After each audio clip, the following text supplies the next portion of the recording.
Segunda parte, capítulo 6, Criminosos Arrependidos, parte D. Latour 4. Muito grato vos sou pela perspectiva que me trouxeste e a cujo fim glorioso sei que devo chegar quando estiver purificado. Sofro muito, mas parece-me que os sofrimentos diminuem. Não posso acreditar que no mundo dos espíritos a dor diminua pouco a pouco a força de hábito. Não, o que eu me depreendo é que as vossas preces salutares me aumentaram as forças, de modo que pelas mesmas dores, com mais resignação, eu menos sofro. O pensamento envolve então a minha última existência e vejo as faltas que teria evitado se soubesse orar. Hoje compreendo a eficácia da prece, compreendo o valor dessas mulheres honestas e piedosas, fracas pela carne, porém fortes pela fé. Compreendo, enfim, esse mistério ignorado pelos supostos sábios da terra. Preces, palavras que por si só provam o riso dos espíritos fortes. Aqui os espero no mundo espiritual, e quando a venda que a verdade encobre se romper para eles, então, por sua vez, se prosternarão aos pés do Eterno, a quem desprezam e serão felizes em se humilhar, para que seus pecados e crimes sejam revelados. Hão de compreender, então, a eficácia da prece. Orar é amar, e amar é orar. E eles amarão o Senhor. Eles lhe dirigirão preces de reconhecimento e de amor regenerados pelo sofrimento. E pois que devem sofrer, pedirão como eu peço a força necessária ao sofrimento e à expiação. Deixando de sofrer, hão de orar ainda para agradecer o perdão obtido por sua humildade e resignação. Oremos, irmão, para que mais me fortaleça. Ó, obrigado pela tua caridade, meu irmão, pois que estou perdoado. Deus me liberta do olhar das minhas vítimas. Ó, meu Deus, bendito sejas vós, por toda a eternidade, pela graça que me concedeis. Ó, meu Deus, sinto a enormidade dos meus crimes e curvo-me ante a vossa onipotência. Senhor, eu vos amo de todo o meu coração e vos suplico a graça de me permitirdes, como o julgardes melhor, sofrer novas provações na terra, voltar a ela como missionário da paz e da caridade, ensinando as crianças a pronunciar com respeito o vosso nome. Peço-vos que me seja possível ensinar que vos amem, a vós, Pai, que sois de todas as criaturas. Obrigada, meu Deus, sou um espírito arrependido e sincero o meu arrependimento. Tanto quanto meu impuro coração pode comportá-lo, eu vos amo com esse sentimento que é pura emanação da vossa divindade, irmão. Oremos, pois meu coração transborda de reconhecimento. Estou livre, quebrei os grilhões. Não sou mais um repobro. Sou um espírito sofredor, mas arrependido, a desejar que o meu exemplo pudesse conter nos umbrais do crime com as mãos criminosas que vejo prestes a se levantarem. Ó, para trás, recuai, irmãos, pois as torturas que preparais serão atrozes. Não acrediteis que o Senhor se deixará tão prontamente submeter à prece dos seus filhos. São séculos de tortura que vos esperam. O Guia do Médium. Dizem que não compreendes as palavras do Espírito. Procura ter uma ideia da sua comoção e do seu reconhecimento para com o Senhor, coisas que ele acredita não poder testemunhar melhor do que tentando demover todos esses criminosos por ele vistos, mas tu não podes ver. Aos ouvidos desses, quereria ele que chegassem as suas palavras mas o que não te disse ele, porque o ignora ainda, e que lhe será permitido o início de missões reparadoras. Irá para junto daqueles que foram cúmplices, inspirando-lhes arrependimento, implantando em seus corações o germe do remorso. Frequentemente se vêem na terra pessoas consideradas como honestas, que se lançam aos pés de um sacerdote para se acusarem de um crime. É o remorso que lhes dita a confissão da culpa. Se o véu que lhe te encobre o mundo invisível se desfizesse muitas vezes o espírito cúmplice ou instigador de um crime, tal como fará Jacques Latour. Inspirado, o remorso ao espírito encarnado no afã de reparar a própria falta. Teu guia protetor. Mais tarde, o médium de Bruxelas, o mesmo que recebera o primeiro ditado, obteve mais este. Nada mais receeis de mim, que estou tranquilo em que me pese ao sofrimento, porque estou passando. Vendo meu arrependimento, Deus teve compaixão de mim. Agora sofro por causa desse arrependimento que me demonstra a enormidade dos meus crimes. Bem aconselhado na vida, eu não teria nunca praticado todos esses mal, mas, sem repressão, obedeci cegamente aos meus instintos. Se todos os homens pensassem mais em Deus, ou antes, se nele acreditassem, essas faltas não seriam cometidas. Falha é, porém, a justiça dos homens. Uma falta, diversas vezes passageira, leva o homem ao cárcere, que não deixa de ser um foco de perversão.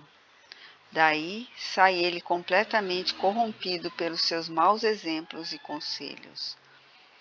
Dado, porém, que a sua índole seja boa e forte para não se corromper, ainda mais, de lá saindo, ele vai encontrar fechadas todas as portas, retraídas todas as mãos e indiferentes todos os corações.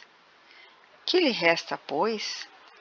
O desprezo, a miséria, o abandono e o desespero, se é que existem boas resoluções de se corrigir. Então, a miséria o leva aos extremos, e é então tomado de desespero pelo semelhante. Vem a odiar e perde a noção do bem e do mal, porque, não obstante as suas boas intenções, se encontra repelido.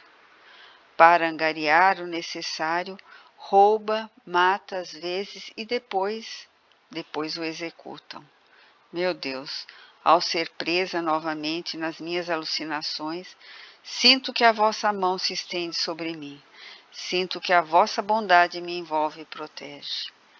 Obrigado, meu Deus. Na próxima existência, empregarei toda a minha inteligência no socorro aos desgraçados que sucumbiram a fim de lhe evitar a queda. Obrigado a vós que não desdenhais de comunicar comigo. Nada receeis, pois bem o vedes, eu não sou mau.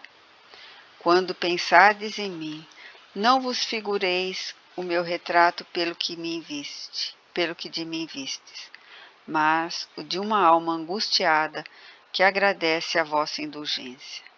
Adeus, evocai-me ainda e orai a Deus por mim.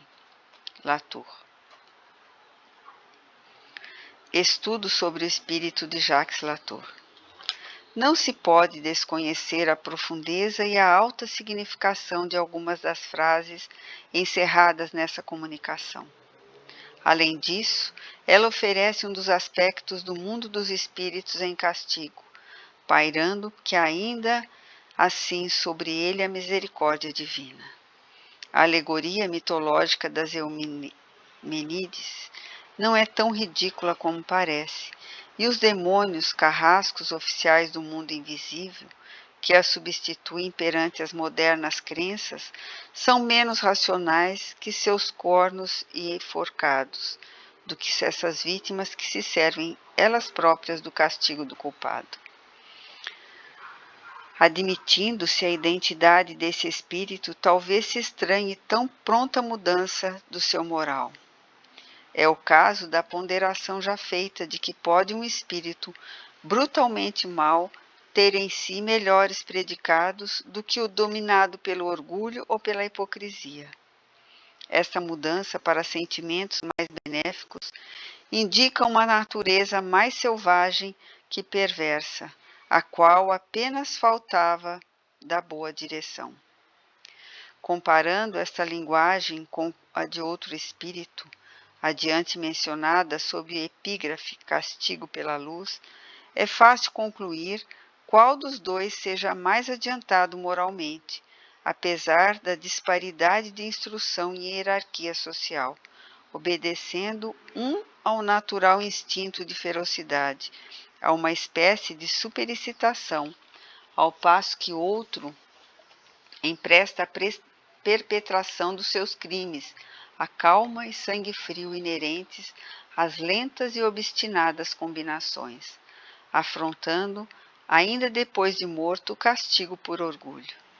Este sofre e não o confessa, ao passo que aquele prontamente se submete. Também por aí podemos prever qual deles sofrerá por mais ou por menos tempo. Diz o espírito de Latour: eu sofro por causa desse arrependimento que me demonstra a extensão dos meus crimes. Aí está um pensamento profundo. O espírito só compreende a gravidade dos seus malefícios depois que se arrepende. O arrependimento acarreta o pesar, o remorso, o sentimento doloroso, que é a transição do mal para o bem, da doença moral para a saúde moral. E para se furtarem a isso que os espíritos perversos se revoltam contra a voz da consciência, como doentes que repelem o remédio que os há de curar. E assim procuram iludir-se, aturdir-se e persistir no mal. Latour chegou a esse período em que se extingue o endurecimento, acabando por ceder. Entra-lhe o remorso pelo coração, o arrependimento o assedia e, compreendendo o mal que fez, vê a sua degradação e sofre por ela. Eis porque ele diz: sofro por causa desse arrependimento. Na precedente encarnação, ele devia ter sido pior que na última. Isto que, se tivesse se arrependido como agora, melhor lhe teria sido a vida subsequente. As resoluções por ele ora tomadas influirão sobre sua vida terrestre no futuro, e a encarnação que teve, nem por ser criminosa, deixou de assinalar-lhe um estágio de progresso. E é muito provável que antes de iniciar ele fosse na erraticidade um desses muitos espíritos rebeldes obstinados no mal. A muitas pessoas ocorre perguntar qual seja o proveito dessa anterioridade de existência, uma vez que ela não nos lembramos e também não temos ideia daquilo que fomos nem daquilo que fizemos. Essa questão está sumariamente liquidada pela razão de que a lembrança seria inútil, visto como de todo esse apagado o mal cometido, sem que ele nos reste um traço no coração. Também com ele nós devemos preocupar. Quanto aos vícios de que porventura não estejamos inteiramente despojados, nós os conhecemos pelas nossas tendências atuais e para elas devemos voltar todas as atenções. Basta saber o que somos, sem que seja necessário saber o que fomos. Se considerarmos as dificuldades que há na existência para a reabilitação do espírito, por maior que seja o seu arrependimento, as reprovações de que se torna objeto, devemos louvar a Deus por ter cerrado este véu sobre o passado.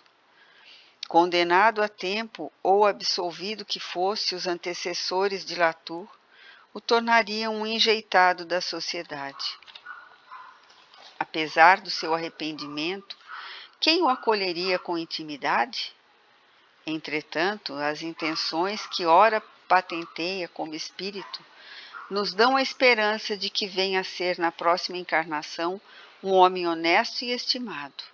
Suponhamos que soubessem que esse homem honesto fora Latour e a reprovação continuaria a persegui-lo. Esse véu sobre o passado é de que lhe franqueia a porta da reabilitação, porque pode sem receio e sem pejo ombrear-se com os mais honestos. Quantos há que desejariam poder apagar da memória de outro em certas fases da própria vida? Qual a doutrina que melhor se concilia com a bondade e justiça de Deus? Por outro lado, essa doutrina não é uma teoria, mas sim o resultado de observações. Por certo, não foram os espíritos que a imaginaram, porém eles viram e observaram as situações diferentes que muitos espíritos apresentam, e daí o procurarem explicá-las, originando-se então a doutrina. Aceitaram-na, pois como resultante dos fatos e ainda por lhes parecer mais racional que todas as emitidas até hoje, relativamente ao futuro da alma. Não se pode negar a estas comunicações um grande fundo moral. O espírito poderia ter sido auxiliado nesses raciocínios e, sobretudo, na escolha das suas expressões. Por outros, mais adiantados, mas a verdade é que estes apenas influem na forma e não na essência, e nunca fazem o que o espírito inferior esteja em contradição consigo mesmo. Assim é que Latour poderiam ter feito poesia com a forma do arrependimento, mas não lhe insinuaram contra sua vontade, porque o espírito tem o seu livre-arbítrio.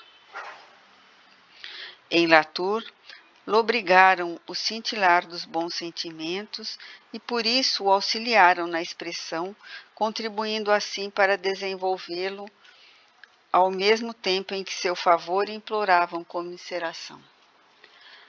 Que há de mais digno, mais moralizador, capaz de impressionar mais vivamente do que o espetáculo, desde grandes criminosos que exproba a si mesmo e o desespero e os remorsos? Desse criminoso que, perseguido pelo incessante olhar das vítimas, é torturado, eleva a Deus o pensamento implorando a misericórdia? Não será isso um exemplo salutar para os culpados? Se bem que, simples e desprovidos de fantasmagóricas encenações, compreende-se a natureza dessa angústia, porque elas, apesar de terríveis, são racionais. Poder-se-ia talvez estranhar tão grande transformação num homem como Latour. Mas por que havia de ser inacessível ao arrependimento? Por que não possuir também ele a sua corda sensível? O pecador seria, pois, votado ao mal eternamente. Não lhe chegaria por fim o momento em que a luz lhe viesse na alma? Era justamente essa hora que chegara para Latour, e ali estava precisamente ao lado moral dos seus ditados. É a compreensão que ele tem do seu estado. São os seus pesares, os seus planos de reparação que tornam essas mensagens eminentemente instrutivas. Que haveria de extraordinário se Latour confessasse um arrependimento sincero antes da morte, se dissesse antes da morte que veio dizer depois? Não há, quanto a isso, numerosos exemplos? Uma regeneração antes da morte passaria aos olhos da maioria dos seus iguais por fraqueza. Mas essa voz de além-túmulo é seguramente a revelação daquilo mesmo que os aguarda. Ele está em absoluto com a verdade quando afirma ser seu exemplo mais eficaz que a perspectiva das chamas do inferno e até do cadafalso. Por que não lhes ministrar um sentimento no cárcere? Ele nos levaria a reflexões do que, aliás, já temos alguns exemplos. Mas como crer nas palavras de um morto, quando ninguém acredita que para além da morte não esteja tudo acabado? Entretanto, dia virá em que essa verdade há de ser reconhecida. Os mortos podem vir instruir os vivos. Outras muitas instruções importantes podem ser tiradas dessa comunicação. Assim, a confirmação deste princípio de eterna justiça, pelo qual o culpado não basta o arrependimento apenas, sendo este o primeiro passo para a reabilitação que atrai a divina misericórdia. O arrependimento é o prelúdio do perdão e o alívio do sofrimento, mas porque Deus não absolve incondicionalmente, se torna místera a expiação e principalmente a reparação. Assim o entende Latour, e para tanto se predispõe. Se compararmos este criminoso àquele de Castelnauder, veremos ainda uma diferença nos castigos. Naquele, o arrependimento foi tardio e, consequentemente, mais longa a pena. Além disso, essa pena era quase material, enquanto para Latour o era antes moral, porque, como acima dissemos, havia grande diferença intelectual entre eles. Ao outro, impunha-se outra coisa com os sentimentos obliterados pudessem ser feridos. Mas é preciso notar que as penas morais não serão menos pungentes para todo aquele que esteja em condições de compreendê-las. Podemos inferir a assertiva dos clamores do próprio Latour, os quais não são de cólera, mas ante a expressão dos remorsos, de perto seguidos de arrependimento e desejo de reparação, visando o progresso.